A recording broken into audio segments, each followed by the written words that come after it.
Bersama kami di Legia Finansial. Kali ini kita akan membahas tentang saham Toba atau TBS Energi Utama. Ini laporan keuangan yang kuartal kedua 2024 sudah keluar. Di sini ada disebutkan direktur utamanya yaitu Diki Yordan, kemudian ada direktur yaitu Julie Oktarina. Untuk nama kantor mereka ada di Trisuri Tower lantai 33 Jalan Jenderal Sudirman di Jakarta ya. Ini tepatnya di SCBD nih, SCBD lot 28. Nah, nanti kita lihat gimana dengan kinerja perusahaannya. Harusnya ini kalau kita lihat kantornya ini sudah cukup elit. Nah, gimana dengan kinerjanya? Apakah memang elit juga, bagus juga? Di sini dia disebutkan dia nilainya itu 1 tahun penuh ya, nilai 1 tahun penuh, tapi bentuknya itu US dollar. Jadi nanti dikali saja dan 15 ribuan hingga 16 ribuan. Kas dan setara kas kita lihat 50 juta dolar sekarang menjadi 72 juta dolar. Oke, meningkat cukup bagus. Kas yang dibatasi pun meningkat. Kalau kita lihat di sini piutangnya ini menurun ya. Nah, ini piutang menurun. Pokoknya persediaannya dia berkurang kurang lebih sekitar 2 jutaan dolar. Nah, ini 2 jutaan dolar. Nanti kita lihat gimana dengan labanya. Ada investasi saham juga, tapi dia nilainya udah berkurang dari 10 jutaan dolar sekarang menjadi 9 jutaan dolar. Nah, ini apakah mereka ada jual sahamnya atau sahamnya itu mengalami penurunan nilai? Nanti kita lihat, seharusnya ada disebutkan nanti ya. Total asetnya dari 947 jutaan dolar menurun sedikit menjadi 938 jutaan dolar. Jadi dia menurun sedikit. Kita lihat apakah hutangnya yang menurun atau ekuitasinya yang menurun. Nah, ini nanti kita bisa tahu apakah perusahaan ini cukup bagus atau gimana. Utang bank jangka pendek kita di sini ya. Dia berkurang, dia bukan cukup drastis nih. Dan kemudian ini ada utang derivatif, total hutang jangka pendek dari 148 jutaan dolar sekarang menjadi 130 jutaan dolar.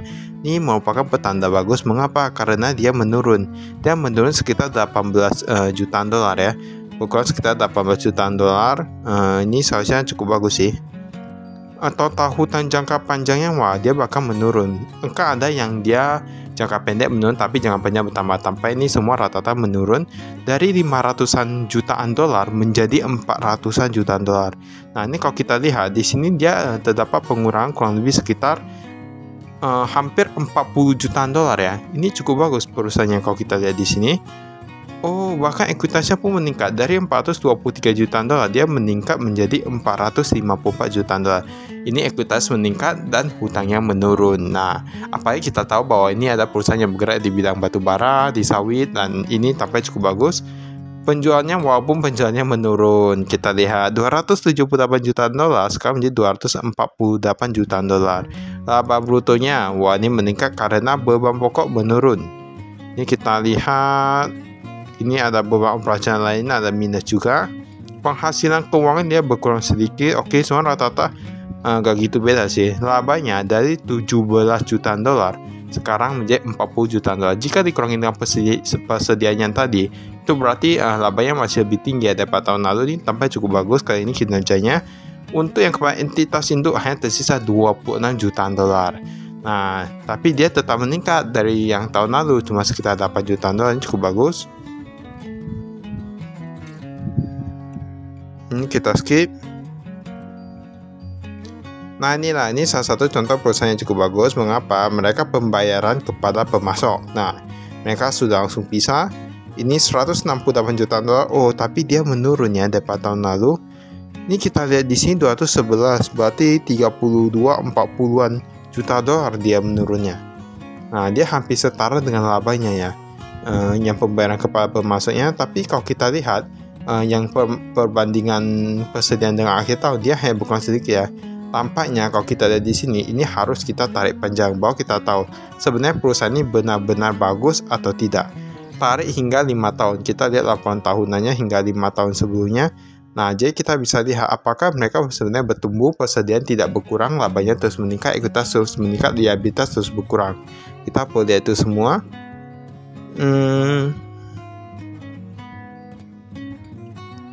Entitas anak. Oh, ada yang baru nih. Tampaknya ada di Batam, jasa pembangkit transmisi, distribusi dan penjualan tenaga listrik. Oh, mereka sudah mulai bergerak di sana ya. Ini ada pengelolaan limbah juga, mereka pun meningkat untuk kepemilikan sahamnya. Berarti ini bukan hanya di bidang batu bara, mereka ada jasa pembangkit listrik juga. Memang beberapa hal yang kami ketahui, ada beberapa perusahaan batu bara yang ekspansi di bidang tersebut ya. Tapi ini ada jasa pengolahan limbah juga. Solusi niaga ekosistem, nah pernah tahu gak? Maka ada yang di perusahaan yang di Singapura, perusahaan holding. Ini cukup besar sih menurut kami. Penanganan dan pembuangan limbah, wah ini meningkat sahamnya. Tampaknya kalau kita lihat di sini, ini rata-rata ini merupakan perusahaan ekspansif ya. Mengapa? Kepemilikan saham di jasa pengolahan limbah, jasa pengolahan limbah, pembangkit listrik dan lain-lain itu dia terus meningkat. Walaupun tidak secara langsung mendadak langsung 100%, tapi dia terus meningkat. Ini berarti mereka mau memperbesar perusahaan ini cukup bagus sih menurut kami. Tapi kita agak tahu ya kedepannya. Kedepannya tergantung dengan manajemennya juga dan industri di bidang tersebut juga.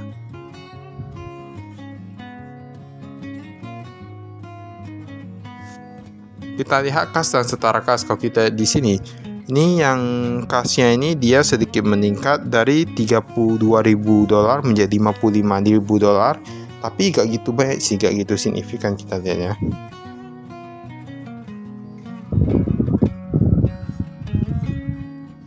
Nah ini yang rupiah.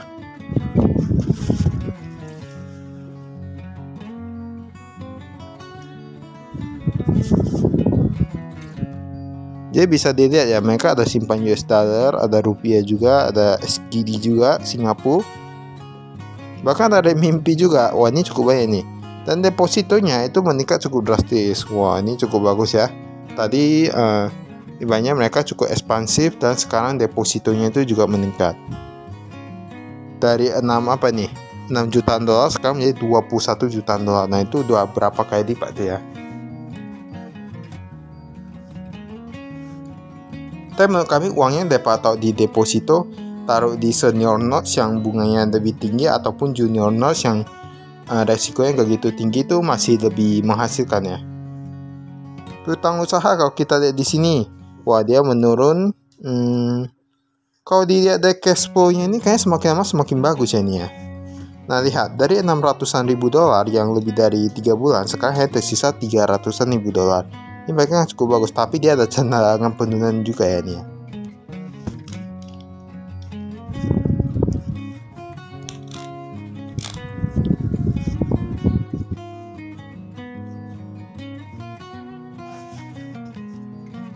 Ini kita lihat, ini kita skip. Lalu ini ada piutangnya. Piutang lain-lain kalau kita lihat di sini, oh dia ada sedikit meningkat ya. Pada pihak ketiga, lalu ada Bapak Robi Budi Prakoso. Ini siapa ini ya? Ada yang tahu gak? Mana tahu? Ada yang tahu? Atau merupakan saudara atau kinerja atau relasi ya? Tapi di sini dikatakan dia pihak ketiga. Nah jadi kita gak tahu ini sebenarnya siapa ini ya. Tapi misalnya kalau ada yang tahu bisa disebutkan juga di kolom komentar. Jadi saling belajar kita. Nah ini kita lihat pihak berelasi. Tapi kalau kita di sini pihak berelasinya agak cukup banyak loh nih. Sampai 36 jutaan dolar. Dan jika dilihat nilainya itu kayak semakin bertambah ya. Walaupun nggak langsung banyak, nggak langsung terbang, tapi cukup banyak. Di sini kita lihat persediaannya. Nah persediaan menurun kurang lebih 2 jutaan dolar. Dia paling banyak menurunnya persediaan batu bara. Yang lain ada yang meningkat nih, kendaraan meningkat. Wah ini untuk apa nih kendaraan meningkat? Nah ini perlu kita ketahui juga. Tapi persediaan batu bara ya. Kalau persediaan batu bara kita gak bisa bilang dia semakin banyak semakin bagus. Mengapa? Kan tergantung juga dengan penjualnya, gak boleh terlalu banyak juga. Nanti kalau terlalu banyak dia susut terus, nah sama aja ya. Karena semakin banyak itu dia dia panasnya itu dia bisa menyebabkan kesusutan. Jadi persediaannya itu bisa semakin lama semakin sedikit. Nah itulah yang perlu kita pelajari dari industri ini. Di sini ada investasi saham juga. Wah ini penambahannya gak ada nih ya. Pokoknya dia dari 10 jutaan dolar menjadi 9 jutaan dolar. Investasi saham di Odin Automotive, nah 5,66%. Di Solar United Network ada Gogoro Inc. Perusahaan-perusahaan apa ini? Kayak internasional juga nih ya. Fairatmos International. Wah, ini gak kalah nih. Jadi sebenarnya penting juga kita lihat laporan keuangan. Mengapa? Kalau kita cuma lihat dari dari laba, dari pendapatan gitu-gitu, kita gak bisa tahu semuanya. Nah, jadi kalau kita lihat dari laporan keuangan, kita bisa tahu semuanya. Kita bisa tahu dia invest di mana dan lain-lain gitu ya. Ini biaya yang masih harus dibayar. Wah, ini utang usahanya nih. Ada juga ya, tadi dalam bentuk mata uang asing juga ada ini ya.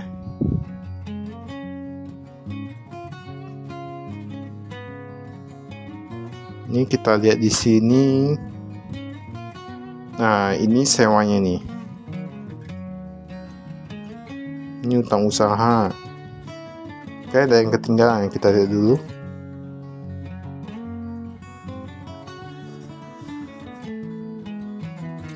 Nah, ini utang bank kita lihat. Wah, ini berkisar sekitar 6 jutaan dolar sampai 16 jutaan dolar. Tapi AS ya, Australia ya, Australia dollar ini. Tapi ada USD juga tadi ya. Suku bunga hanya sekitar 4-7%. Ini menurut kami ya, kalau suku bunga 4-7% itu masih tergolong gak gitu tinggi sih. Masih oke ya. Kalau misalnya dia ada beberapa yang bisa belasan persen juga yang pernah kami lihat.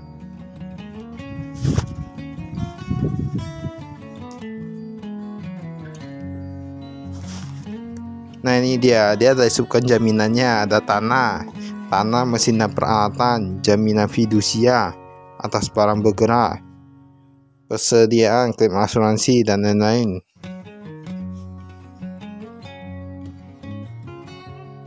Utang bank ini yang jangka panjang.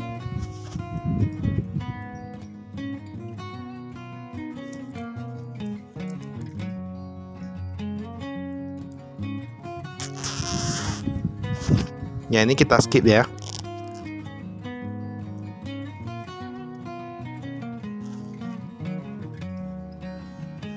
Nah, ini modal saham kalau kita di sini paling banyak itu di Highland Strategic Holding di Singapura. Wah, jangan-jangan yang pusatnya ini di Singapura nih. 61%-an. Kemudian ada PT Toba Sejahtera ada 8%-an. Kita lihat dulu. 61%-an. Oh, ternyata yang paling banyak itu gak gitu beda ya. Nah, kalau gitu beda sih. Sisanya itu yang kayak manajemennya nih. Dia cuman sedikit saja kepemilikan sahamnya. Tapi kan kita gak tahu ya. Ini manajemen ini dia memang kalau di sini dari nama pribadi sedikit aja. Tapi kita gak tahu apakah perusahaan yang perusahaan induknya apakah mereka punya kepemilikan saham atau enggak. Gak ada yang tahu ya. Ini penjualan kalau kita lihat di sini ini bagus loh. Mereka ada tambah lagi pengelola pendapatan dari treatment dan pembuangan limbah. Wah, inilah setahu kami ya industri limbah ini banyak orang yang mau buat dia. Mengapa? Ibaratnya gini, terkadang memang industri limbah itu tidak menguntungkan. Ada yang tidak menguntungkan, ada yang menguntungkan, tetapi setidaknya bisa mengurangi biaya. Nah, bisa mengurangi biaya yang terbuang sia-sia. Jadi banyak misalnya tadi bisa rugi ratusan miliaran, sekarang menjadi rugi puluhan miliaran. Itu kan berarti ada yang tersimpan puluhan miliaran, itu berarti udah untung ya. Nah, kayak gitulah ya. Ini kita lihat nih sebenarnya cukup ekspansif sih. Ini cukup bagus ya menurut kami. Taiwan Power Company.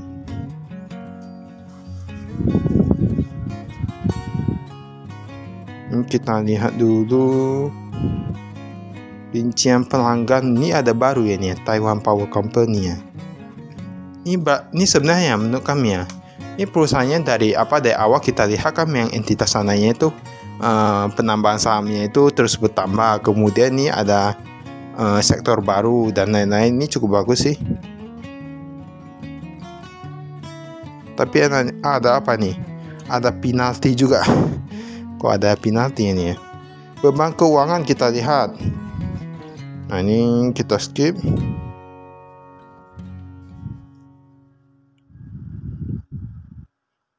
Informasi segmen usaha. Kita lihat sekarang ini mereka ada pengelolaan limbah ya. Ini kita cari dulu yang 2024. Nah, ini pengelolaan limbah. Nah, dia ada laba rugi sebelum pajak sekitar, ini minus 700-an ribu dolar ya, 700-an ribu dolar. Tapi yang lainnya untung. Nah, kemarin ini gak ada nih. Kemarin gak ada. Nah, 2023 gak ada, tapi sekarang 2024 ada. Tapi itulah, walaupun dia ada pendapatan bukan berarti dia untung. Nah, dan walaupun dia rugi, kita gak tahu sebenarnya itu dia berhasil mengurangi kerugian yang ditimbulkan oleh sektor lain atau dia hanya rugi. Nah, itu yang perlu kita ketahui. Dan menurut kami ya, pengelolaan limbah ini kalau dari awal ini misalnya baru buat, kemungkinan itu dia rugi. Tapi kalau dia terus berjalan, kemungkinan besar bisa untung ya. Kalau misalnya dia caranya tepat. Nah, ini bisa lihat di sini. Total pendapatan mencapai 6 jutaan dolar. Nah, 6 jutaan dolar sudah hampir, saya belum sampai sih, tapi ibaratnya dia berada di urutan paling bawah. Kalau beberapa tahun lagi mungkin bisa lebih besar ya. Bahkan dia yang itu di luar negeri, pendapatan paling banyak di luar negeri loh. Nah, berarti ini nggak main-main kalau kita lihat di sini.